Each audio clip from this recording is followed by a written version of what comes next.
Students, KD the math tuber channel में आपका एक बार फिर से स्वागत है। और आज हम बात करेंगे एनडीए के पेपर सॉल्यूशन की, जो कि इसी संडे को यानी 6 सितंबर 2020 को लगा था। तो आज इस पार्ट में मैं आपको क्वेश्चन नंबर 1 से 20 तक के सॉल्यूशन, आंसर की, शॉर्ट ट्रिक्स सभी कुछ बताऊंगा। आप वीडियो में लास्ट तक बने रहें। और इस वीडियो को अपन ने कई पार्ट्स में कंप्लीट किया है, तो आप फर्दर पार्ट्स को भी इसमें ज़रूर देखें, जिससे कि पूरा पेपर सॉल्यूशन आपको पूरी शॉर्ट ट्रिक्स के साथ मिलता रहे। तो चलिए स्टार्ट करते हैं। तो यहाँ पर स्टूडेंट एक मैट्रिक्स का क्वेश्चन था, जिसमें से कि ए इक्वल दिया है 1 minus iota, iota minus iota and 1 minus iota. तो ये पूछ रहा है कि निम्न में से जो ट्रू स्टेटमेंट कौन सा है, कि ए एक हर्मीशियन मैट्रिक्स है। ये कह रहा है विषम हर्मीशियन यानी स्क्यू से हर्मीशियन है।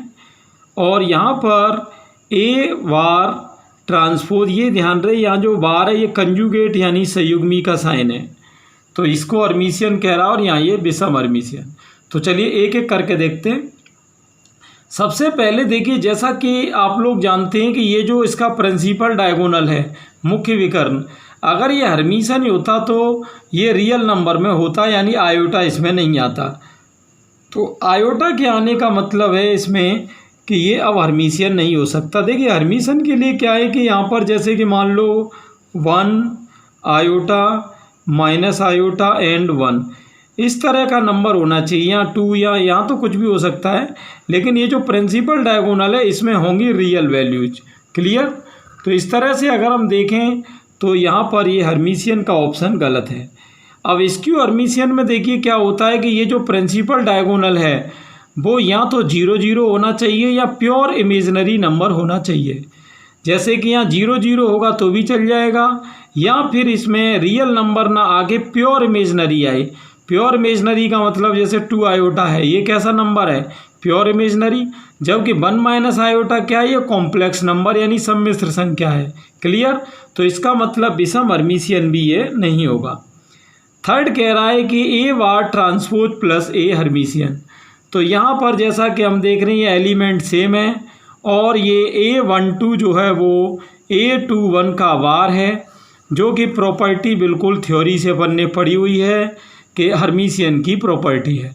यहाँ पर ये ध्यान रहे, अगर A12 जो है वो A21 के वार करने में नेगेटिव आ जाती आगे, तब फिर ये आपका स्क्यू हर्मीशियन होता। क्लियर? तो यहाँ पर ये आपका हो जाएगा हर्मीशियन। क्लियर? चलते हैं नेक्स्ट क्वेश्चन स्टूडेंट एक बायनोमियल एक्सपेंशन है, इसके प्रसार में x से स्वतंत्र पद पूछा है। अब जैसा कि हम जानते हैं x से स्वतंत्र पद पूछे या x की पावर 0 का गुणांक पूछे, तो ये दोनों बातें एक ही हैं। क्लियर? तो चलिए इस क्वेश्चन को देख लेते हैं अपन। तो यहाँ पर जैसा कि अपन जानते हैं कि x की वैल्यू अगर मैं देखूँ तो ये 2/x² हो रही है। a की वैल्यू यहाँ पर आपकी माइनस का √x हो रही है, और n की वैल्यू स्टूडेंट 10 हो रही है। ये मैंने इसकी कंपैरिजन करी है x प्लस a की पावर n से। क्लियर? तो देखते हैं अपन इसमें आगे थ्योरी क्या है। तो यहाँ स्टूडेंट से हमको x और n की वैल्यू दी है। जैसा कि आपने TR+1 यानी R+1वें पद का फॉर्मूला पढ़ा होगा, NCR x की power n minus r into a की पावर r। तो ये वैल्यू अपन इसमें डाल देंगे। n की वैल्यू कितनी? 10। ये आपकी हो जाएगी 10CR। x की वैल्यू आपको ये दे रखी है 2/x² की पावर 10 माइनस r, और a की वैल्यू ये रही आपकी -√x, तो -√x की पावर r। अब यहाँ पर स्टूडेंट क्या है कि अपने को कांस्टेंट अलग करने, वेरिएबल अलग। तो कांस्टेंट आप देख सकते हो यहाँ कौन कौन है? 10CR, 2 की पावर 10 माइनस r, और ये -1 की पावर r। क्लियर? अब x की पावर देखते हैं कौन कौन सी हैं। तो x की पावर एक ये ऊपर जाएगी तो -2 का इसमें इंटू होगा, तो ये आपकी -20 + 2r हो जाएगी। और ये x की पावर 1/2 है, तो ये आपका प्लस का r/2 हो जाएगा। अब जैसा कि आप जानते हो x से स्वतंत्र पद का मतलब होता है x की पावर 0। तो यहाँ पर मैं x की जो भी पावर है ये, इसकी कंपैरिजन किससे करूँगा? 0 से। तो ये आपका -20 + 2 × 4, और ये हो जाएगा 5r/2, और इसकी कंपैरिजन अपन करेंगे 0 से। तो 5r/2 इक्वल ये 20 उधर जाएगा प्लस का, 5 4 जा 20 एंड r इक्वल टू 4 जा 8। ये आपकी वैल्यू किसकी हो गई स्टूडेंट? r equal 8। क्लियर। अब जैसा कि आप देख रहे हैं इसको अपन रखेंगे यहाँ पर tr+1 में। तो tr+1 में चलिए इसको डाल देते हैं। तो 10c r की वैल्यू हो गई यहाँ पर 8 और 2 की पावर ये 10 माइनस r की वैल्यू 8 हो रही है और -1 की पावर r की वैल्यू ये रही 8 आपकी। चलिए सॉल्व करेंगे। 10c8 को आप जानते हो 10c2 भी लिख सकते हैं और 10c2 की वैल्यू आप जानते हो ये आपकी हो जाती है 10 × 9/2 यानी 45। क्लियर। तो ये तो हो गई 45। 2 की पावर ये 10 - 8 यानी 2, तो 2 की पावर 2 ये 4 हो जाएगा और -1 पे क्योंकि ये इवन है नंबर तो इवन नंबर में ये माइनस ख़त्म हो जाएगी। तो 45 का जब मैं 4 से इंटू करूँगा तो ये आपका हो जाएगा 180 जो कि आपका ऑप्शन हो गया ए। यहाँ पर स्टूडेंट एक क्वेश्चन है, ये भी आपका बाइनोमियल एक्सपेंशन का ही है, जिसमें कि आपको ये एक सीरीज दी हुई है और वैल्यू पूछिए a0 - a1, ये सब इनको कहते हैं द्विपद गुणांक। अब ये देखिए ये द्विपद गुणांक जो है वो अल्टरनेटिव ऑर्डर यानी एकांतर क्रम में है, plus minus plus minus plus minus. लेकिन जबकि ऊपर सारे प्लस में हैं तो अगर मैं x की वैल्यू 1 रखूँगा तो सारे द्विपद गुणांक मुझे किसके मिलेंगे? पॉजिटिव के। जबकि हमें एक प्लस और एक माइनस चाहिए। तो इस पूरी लाइन में जो ऊपर आपको दी है इसमें आप x की वैल्यू डाल दो -1। Clear students. ये ट्रिक है। यहाँ पर ये ध्यान रहे अगर आपसे कभी भी किसी कंपटीशन में A0 से A12 तक पूछे और ये सारे पॉजिटिव हों तो आपको इसमें x की वैल्यू -1 नहीं डालनी है, उसमें +1 डालनी है। तो ये दोनों ट्रिक आप ध्यान रखना। चलिए -1 डालते हैं तो ये आपका सम हो जाएगा यहाँ पर ये 1 और 2 का -1 में करेंगे -2 और ये -1 का स्क्वायर 1 पावर 6 आपकी चल रही है, 1 कैंसिल, -2 की पावर 6 आपकी हो गई 64। ये आपका ऑप्शन हो गया बी। Clear student. तो मैंने ट्रिक क्या बताई? सारे पॉजिटिव द्विपद गुणांक पूछे जाएं तो आप x की जगह +1 डाल दो और अगर अल्टरनेटिव में पूछे जाएं एकांतर क्रम में तो x की जगह -1 डाल दो। चलते हैं नेक्स्ट क्वेश्चन पर। नेक्स्ट क्वेश्चन स्टूडेंट ये आपका पास्कल ट्रिक का है। हमने परम्यूटेशन कॉम्बिनेशन में एक ट्रिक पढ़ी है कि यदि NCX = NCY हो तो हमेशा हमने पढ़ा है कि x + y की वैल्यू n हो जाती है। क्लियर। तो यहाँ देखते हैं ये कह रहा है 20Cn + 2 = 20Cn - 2। तो यहाँ अगर मैं देखूँ तो इन दोनों का जो सम है इस ट्रिक से वो n के इक्वल होगा। तो n + 2 + n - 2 इक्वल हो रहा है 20। तो यहाँ स्टूडेंट्स ये हो गया 2n = 20 देन n = 10। तो आप देख रहे हो ये ऑप्शन हो गया आपका सी। नेक्स्ट क्वेश्चन है स्टूडेंट के कितने मान के लिए आव्यूह ए अव्युत्क्रमणीय है? अव्युत्क्रमणीय को ये ध्यान रहे सिंगुलर भी कहते हैं। सिंगुलर का मतलब होता है जिसका डिटर्मिनेंट जो है वो 0 के इक्वल हो। क्लियर। तो यहाँ ये जो आपको दे रखा है इसका जब मैं डिटर्मिनेंट 0 करूँगा तब इसकी कंपैरिजन से अपने को के की वैल्यू निकालनी है कि के की कितनी मान हो सकते हैं। तो चलिए जैसा कि आप जानते हो डिटर्मिनेंट को कैसे सॉल्व करते हैं। फर्स्ट रो को अपन बेस बना ले रहे हैं, 0 को लेंगे नहीं, के को लेंगे डायरेक्ट। तो के को लेते ही स्टूडेंट क्या हो जाएगा, इसकी रो कॉलम गायब। तो यहाँ आपका होगा -k - 5 -k - 1। जब मैं इस +4 को लूँगा तो इसकी भी आपकी रो कॉलम गायब हो जाएगी। तो ये आपका बचेगा -k0 and -k and k equal में ये आपका 0 चल ही रहा है। चलिए इसको स्टार्ट कर लेते हैं। तो इसका क्रॉस मल्टीप्लाई करेंगे तो k - k हो रहा है 5k। यहाँ देखते हैं इसमें क्या हो जाएगा, ये भी आपका यहाँ -k² और इधर से ये 0 हो रहा है। तो यहाँ k में से 5k गया -k 4k और -4k का k में हो जाएगा -4k² एंड -4k² = 0। तो -8k² = 0 ये लाइन आपकी बन रही है यहाँ पर।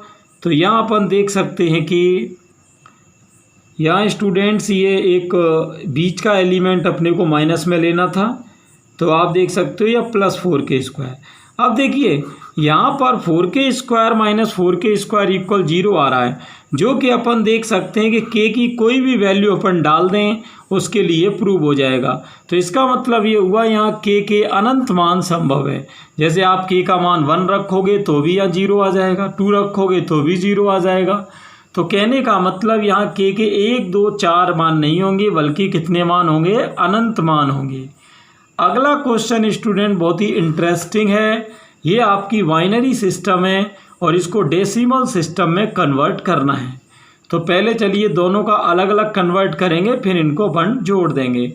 तो यहाँ देखिए होता क्या है, यहाँ जैसे कि मान लो ये नंबर है, अब आपको इसको डेसिमल में कन्वर्ट करना है। आप थोड़ा ट्रिक ध्यान से देखना, क्योंकि ये क्वेश्चन कई बार पूछे जाते हैं।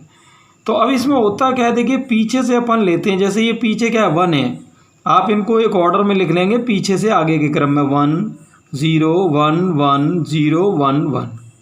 अब इसकी इंटू हम करते हैं 2 की पावर 0 से, इसकी 2 की पावर 1, 2 की पावर 2, 2 की पावर 3, 2 की पावर 4 और ये 5 और ये आपकी हो गई 6। अब अगर वैल्यू देगा तो 2 की पावर 0 1 आ जाती है, इसकी 0 आ रही है, 2 की पावर 2 यानी 4 हो जाएगा, 2 की पावर क्यूब 8 हो जाएगा, 2 की पावर 4 का 0 से करेंगे 0, 2 की पावर 5 का 32 और ये 64। इनको आपको करना है ऐड। तो ऐड होके आपका ये हो जा रहा है यहाँ पर 1 + 4 5 और 8 13 और 2 15 और 4 ये हो गया आपका 19 और ये आपका हो गया 109। अब चलते हैं दूसरे नंबर। दूसरे नंबर को भी पीछे से आगे इधर से इस तरह लिखना है अपने को कि राइट टू लेफ़्ट की तरफ। तो सबसे पहले ये नंबर आएगा, तो ये आपका हो रहा है 1 1 0 1 1 0 1। क्लियर? और ट्रिक मैंने आपको बताई थी, मल्टीप्लाई किससे करना है? 2 की पावर 0, 2 की पावर 1, 2 की पावर 2, 2 की पावर 3, 2 की पावर 4 और ये 5 और 6। क्लियर? तो चलिए 2 की पावर 0 की वैल्यू हम जानते हैं 1 होती है, 2 की पावर 1 की 2 और ये 0 का तो करेंगे 0 ही हो जाएगा, 2 का पावर क्यू 8 हो जाएगा, ये 16 आपका हो गया, ये 0 और 2 की पावर 6 64। इसको भी अपन ऐड कर देंगे तो 1 + 2 हो गया 3, 3 और 8 हो गया 11, 11 और 6 हो गया 17 और ये आपका 91। तो अब इन दोनों को आपको जैसे ही प्लस करेंगे तो 109 और 91, तो आप देख सकते हैं ये आपका हो गया 200। क्लियर? अब यहाँ देखिए, यहाँ बेस में 2 और यहाँ बेस में 10 क्यों लिख रहा है? क्योंकि आप सभी जानते हो कि डेसिमल सिस्टम में बेस 0 से 9 तक की डिजिट यानी 10 डिजिट को माना जाता है, जबकि बाइनरी में जो है 0 और 1 यानी 2 ही सिस्टम रहते हैं। तो 2 यूनिट होने की वजह से इसमें ये बेस 2 है और इसमें 10 है। अब चलते हैं नेक्स्ट क्वेश्चन पर। अगला क्वेश्चन है अपना 1/10 log 1024 base 5 minus log 10 base 5 plus 1/5 ये। अब देखते हैं इसका आंसर क्या आएगा। तो जैसा कि अपन देख सकते हैं कि ये जो आपको दे रखा 1024, इसको मैं लिख सकता हूँ 2 की पावर 10। ये मैंने एज इट इज़ ही लिखा है, इसको मैं कुछ नहीं कर रहा हूँ। और यहाँ भी आप देख सकते हो कि log बेस 5 है और ये 3125 को अपन 5 की पावर 5 लिख सकते हैं। पावर आपकी आगे आएगी तो ये 10 से 10 डिवाइड होके यहाँ आपका बचेगा log 2 base 5 minus log 10 base 5 और यहाँ आपका बच जाएगा log 5 बेस 5। तो जैसा कि आप जानते हो स्टूडेंट कि log m plus log n होता है यहाँ पर log m इंटू n, तो 5 2 ज़ा 10 हो जाएगा और माइनस का यहाँ भी आपका ये हो गया, ये आपने कैंसिल करके यहाँ ले आए आप 0, जो कि आपका ऑप्शन है ए। क्लियर? बिल्कुल सिंपल है। चलते हैं नेक्स्ट क्वेश्चन पर। तो नेक्स्ट क्वेश्चन है स्टूडेंट x इक्वल, ये सब आपका चल रहा है। प्रॉपर्टी आपने एक पढ़ रखी होगी कि log m बेस n कहीं लिख रहा है, तो इसको आप बेस चेंज फार्मूला से log m upon log n में कन्वर्ट कर सकते हैं। तो यहाँ देखते हैं इसकी वैल्यू क्या रहेगी। जैसे x की वैल्यू मान लो दी है log base c of A B, तो आप जानते हो इसको मैं लिख सकता हूँ log a plus log b, और जो बेस है वो नीचे चला जाएगा log c। अब अगर मैं यहाँ +1 कर दूँ तो आपकी ये टर्म भी ऊपर आ जाएगी, तो ये आपकी हो जाएगी log a plus log b plus log c upon में log c। आप कैलकुलेशन को ध्यान रखना।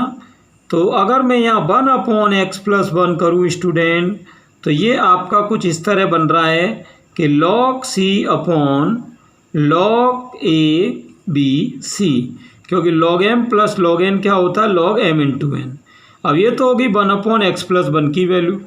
अगर सिमिलरली अपने से कोई 1 अपॉन वाई प्लस 1 की वैल्यू पूछे, इसको मैं इक्वेशन 1 डाल दे रहा हूँ, तो ये आपकी हो जाएगी यहाँ पर देखिए ये आपका क्या था log c। अब आप y में देखिए log a आ रहा है, तो ये आपका हो जाएगा log a upon log a b c। इसको आप सिमिलरली इसी तरह से कैलकुलेट करेंगे। और जबकि 1 अपॉन z प्लस 1 को अगर मैं देखूं तो उसका बेस b है, तो आप जब इसको कैलकुलेट करेंगे तो log b upon log a b c हो जाएगा। तो इस तरह स्टूडेंट ये 3 पिक्चर हैं। अब मैं इनको लिख रहा हूँ टू ऐड, यानी जोड़ने पर। तो आप जानते हो LHS में LHS जुड़ेगी, RHS में RHS। तो 1 अपॉन एक्स प्लस 1 को आप लिख सकते हैं x प्लस 1 की पावर -1, इसको लिख सकते हैं y प्लस 1 की पावर -1, और इसको z प्लस 1 की पावर -1। आप देखिए इसका और इसका LCM क्या हो जाएगा log a b c, clear. और यहाँ आपका बचेगा log c plus log a plus log b, तो log m plus log n हो जाता है log m इंटू n। तो ये आपने कैंसिल करके यहाँ पर ले आए 1, और आप देख सकते हैं सी ऑप्शन का आंसर बन ही आ रहा है, क्लियर। देखिए स्टूडेंट यहाँ इसमें किसी भी क्वेश्चन में कन्फ्यूज़न हो तो आप कमेंट बॉक्स में भी उसको आप आसानी से पूछें, और मैं आपको एक बार फिर से रिपीट कर दूंगा। चलते हैं नेक्स्ट क्वेश्चन पर। यहाँ स्टूडेंट एक क्वेश्चन है ABC 3 मैट्रिक्स दिए हुए हैं, ये स्क्वायर मैट्रिक्स है, ये दोनों कॉलम मैट्रिक्स है। अब इसमें ये कह रहा है AB इक्वल C हो तो A की डिटर्मिनेंट लाना है, यानी आप भी A का सारणिक लाना है। तो देखते हैं वो क्या आएगा। उसके लिए हमको x और y की वैल्यू पहले निकालनी पड़ेगी। तो चलिए मैं पहले AB इक्वल C का यूज कर रहा हूँ यहाँ पर। तो A की वैल्यू आपकी क्या है, A की वैल्यू है student x plus Y and y 2x x minus Y, और B की वैल्यू यहाँ पर आपको दे रखी है 2 - 1, और C की वैल्यू ये आपकी रही 3 2, क्लियर। तो चलिए यहाँ रो का अपन कर देंगे किससे, कॉलम से। तो यहाँ रो का कॉलम से करेंगे तो x प्लस वाई का 2 से क्या हो जाएगा 2x प्लस 2y, और y का -1 में ये आपका -y। इस रो का आप इस कॉलम में करेंगे तो 2x का 2 में 4x, और -1 का करेंगे -x प्लस y, क्लियर।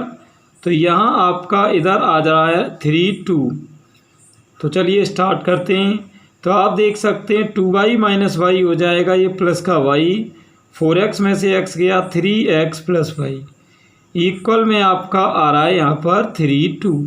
अब ये जो दो इक्वेशन बन गई इनको अपन सॉल्व करके x y निकालेंगे। आप ध्यान से देखना, एलिमिनेशन से सॉल्व आप कर सकते हो।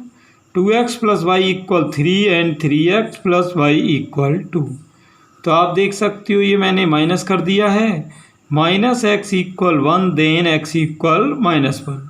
x की वैल्यू आप पुट कर दो फर्स्ट में, तो इसमें आप रखोगे तो ये हो जाएगा -2 plus Y equal 3 and y equal 5।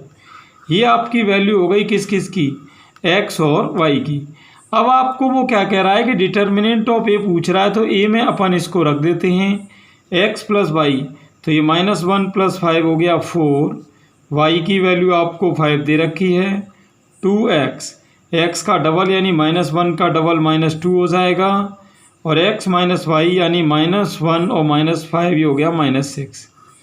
आप इसका डिटर्मिनेंट यहाँ पर अपने से पूछा जा रहा था, जो कि क्रॉस से अपन करते हैं। तो 4 का -6 से -24, और 5 का -2 से -10, और बीच में माइनस आता है तो +10। तो आप देख सकते हो इस तरह ये हो गया -14, जो कि अपना ये आंसर आ गया। क्लियर स्टूडेंट, बिल्कुल सिंपल क्वेश्चन था मैट्रिक्स का। चलते हैं क्वेश्चन नंबर 10 की तरफ।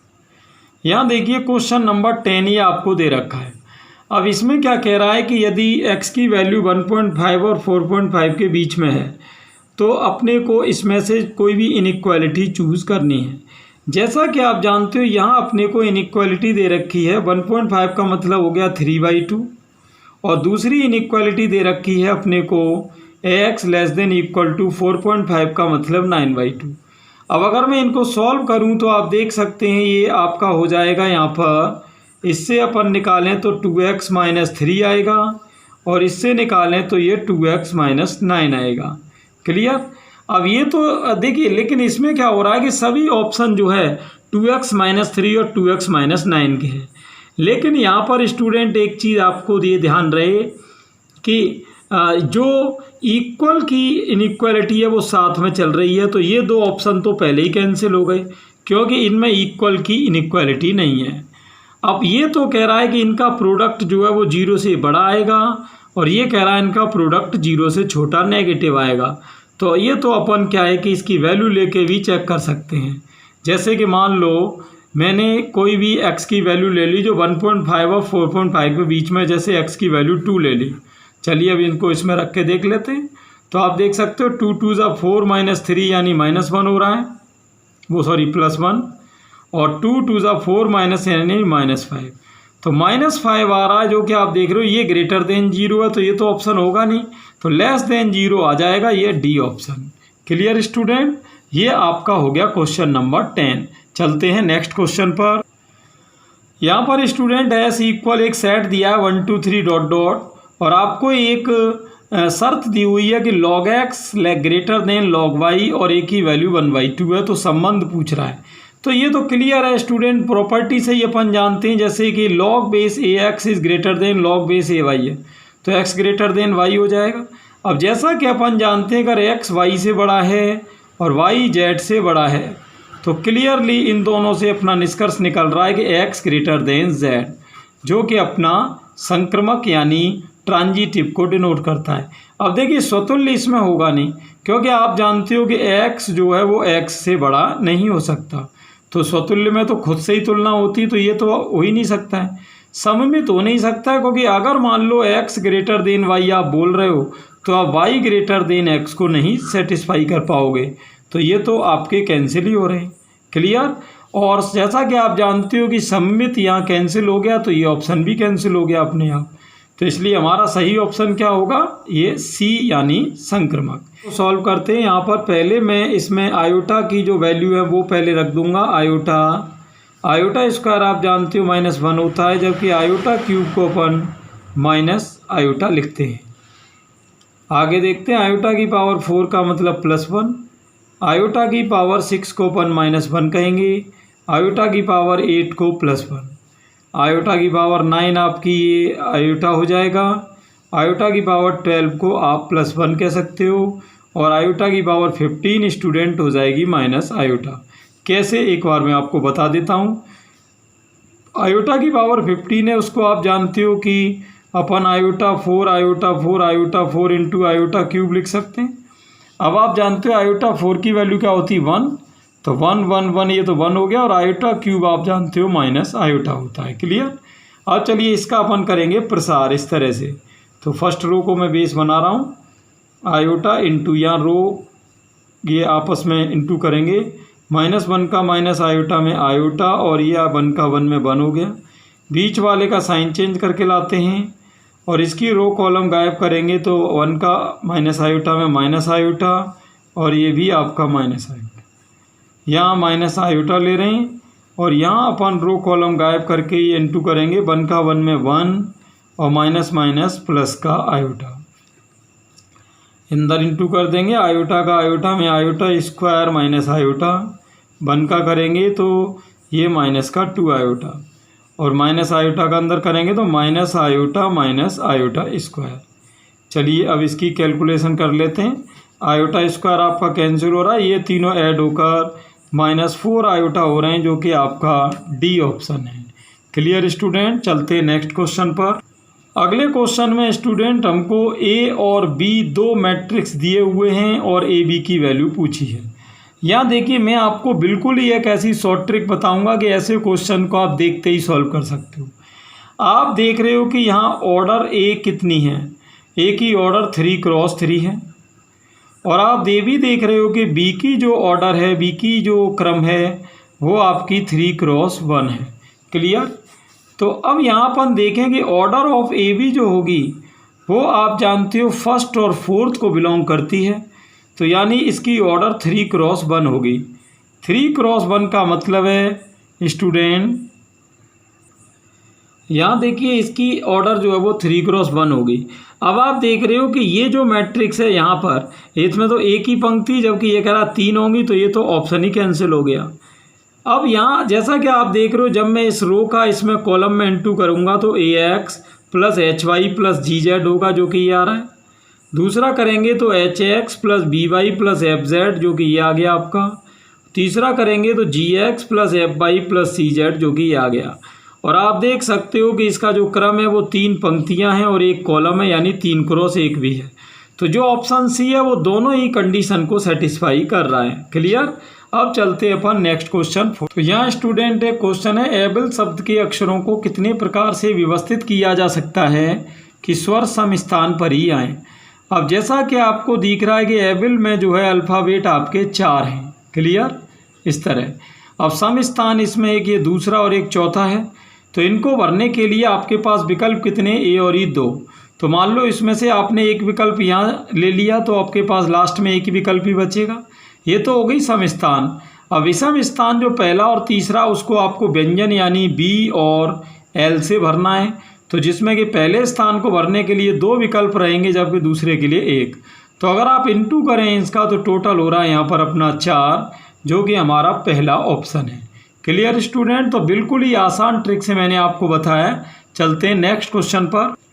नेक्स्ट स्टूडेंट बहुत ही इम्पोर्टेंट क्वेश्चन है कि 5 व्रत जो एक दूसरे को अध्यारोपित नहीं करते हैं, उनके प्रतिच्छेद बिंदुओं की अधिकतम संख्या क्या होगी। पहली बात तो अध्यारोपित करने का मतलब होता है, देखिए जैसे कि ये है कोई सर्किल, अब इसके ऊपर आपने कोई दूसरा सर्किल ले लिया, तो यहाँ पर ये C1 और ये C2 दोनों एक दूसरे को ओवरलैप कर रहे हैं। वो कह रहा है इस तरह की पोजीशन नहीं है, बल्कि इस तरह के सर्किल आ रहे हैं इंटरसेक्टिंग, जो एक दूसरे को काट रहे हों। तो आप देख सकते हो 2 व्रत जो है वो एक दूसरे को 2 बिंदुओं पर अधिकतम काट सकते हैं। क्लियर। यहाँ मैं बात अधिकतम की कर रहा हूँ, न्यूनतम तो कुछ भी हो सकता है। न्यूनतम तो एक ये भी हो सकता है कि 0 भी हो सकता है इंटरसेक्शन पॉइंट, लेकिन बात हो रही है मैक्सिमम की। तो इसकी जो ट्रिक होती है स्टूडेंट, वो होती है 2 × NC2। क्लियर। n का मतलब होता है नंबर ऑफ सर्किल्स, यानी वृत्तों की संख्या। जैसे अगर आप इसमें इस ट्रिक को लगाएं तो आप देख सकते हो ये 2 व्रत हैं, तो ये आपका 2 × 2C2 हो जाएगा। और आप जानते हो NCN की वैल्यू 1 होती है, तो 2 × 1 यानी 2।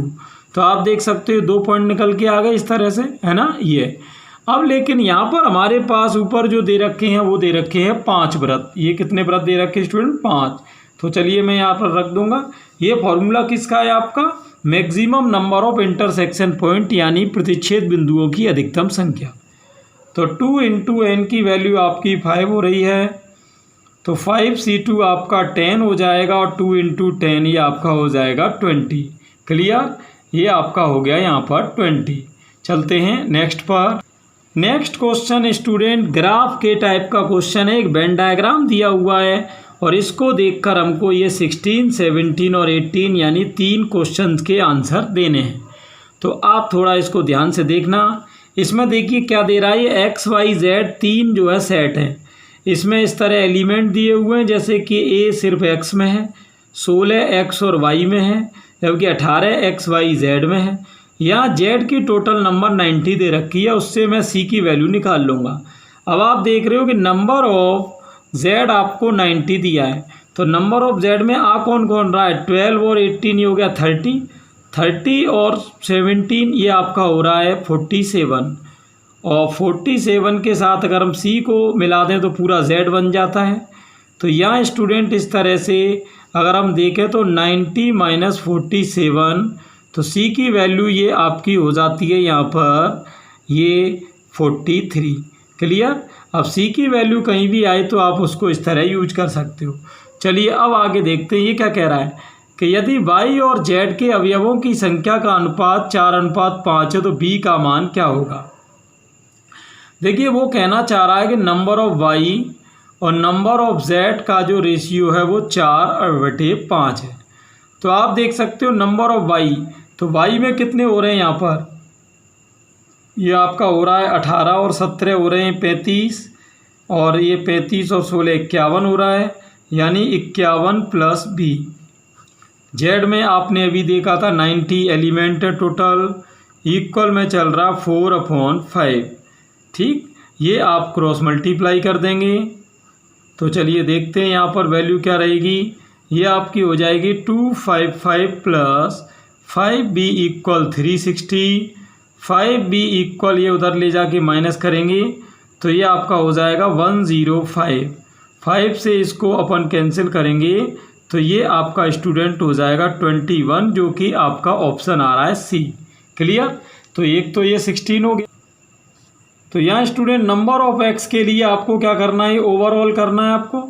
तो ओवरऑल क्या हो जाएगा यहाँ पर, ओवरऑल हो जाएगा ये आपका ये a + 16 + 18 + 12। अब आप एक बार मेथड देख लो, मैं आपको फिर बाद में इसकी शॉर्ट ट्रिक भी बताऊंगा। नंबर ऑफ वाई में ये आपका ओवरऑल हो जाएगा ये, तो ये आपका हो रहा है 51 प्लस b, ये मैंने अभी आपको बताया था।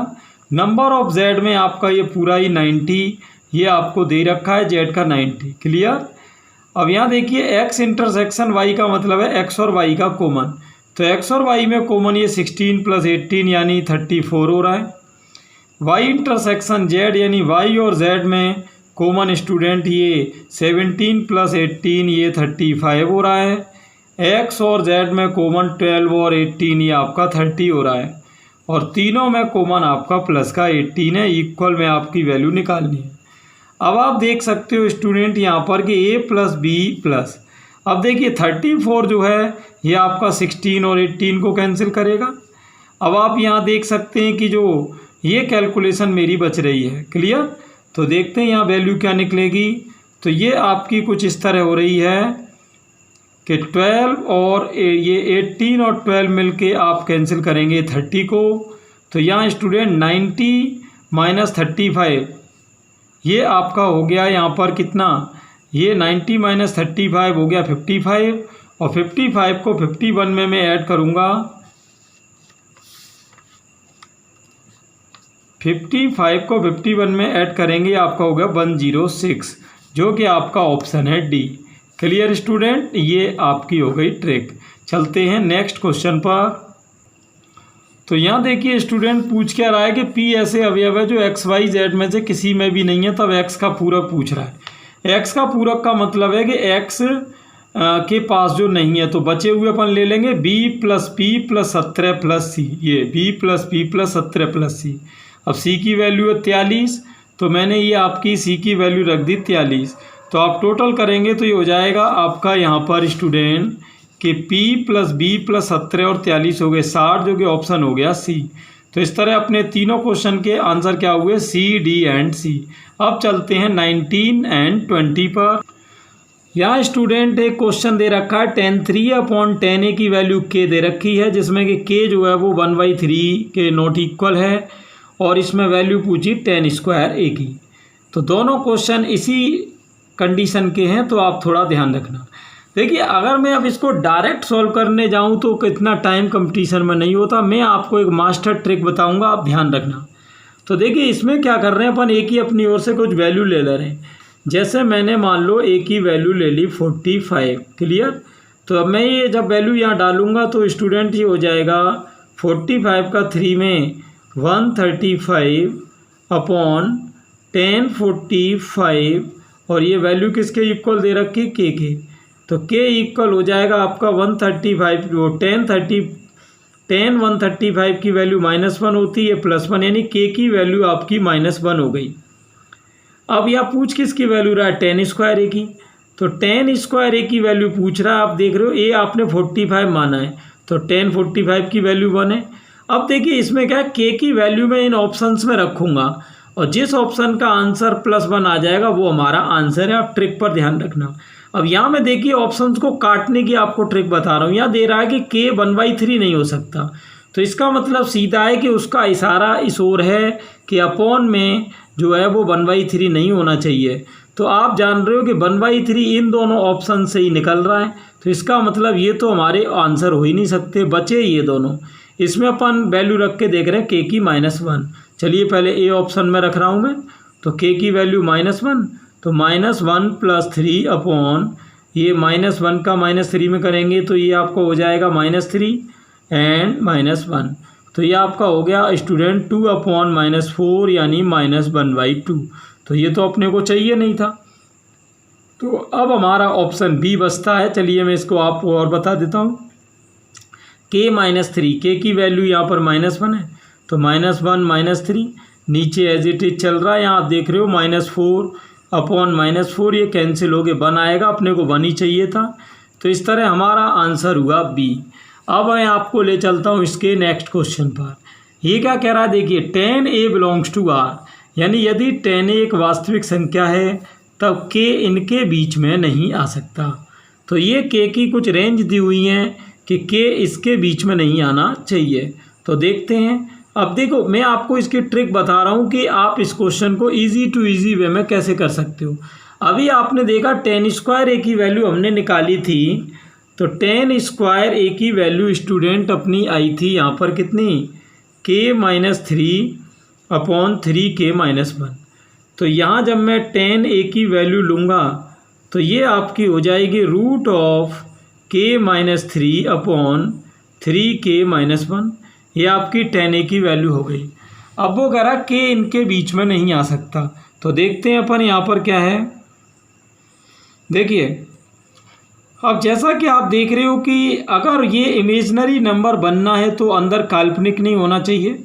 काल्पनिक का मतलब ये होता है कि इसके अंदर की वैल्यू पॉजिटिव आनी चाहिए।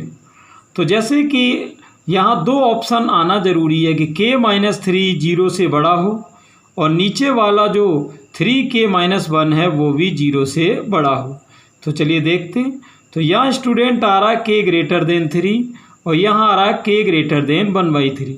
तो जैसा कि आपको पता है कि अगर k 1/3 से बड़ा होगा तो k 3 से बड़ा नहीं हो सकता, और 1/3 से अगर k बड़ा है तो ऑब्वियसली 3 से तो बड़ा ही होगा, तो ये निरर्थक है। तो हमारा आंसर हुआ 1/3 से बड़ा, यानी ये ऑप्शन हमारा आ जाएगा ए। क्लियर स्टूडेंट, इस तरह से। तो ये हो गया आपका ट्रिकी क्वेश्चन। तो यहाँ स्टूडेंट मैंने आपको एनडीए का जो पेपर था उसका पार्ट 1 सॉल्व करवाया जिसमें कि 20 क्वेश्चन थे। ये वीडियो टोटल 6 पार्ट में है, जो कि डेली एक वीडियो इसमें आएगा। तो आप सभी चैनल पर बने रहें, और अगर आप चैनल पर नए हैं तो चैनल को सब्सक्राइब कर दें, नोटिफिकेशन बेल को प्रेस कर दें, जिससे कि आपको अपडेट्स मिलते रहें। Thanks for watching.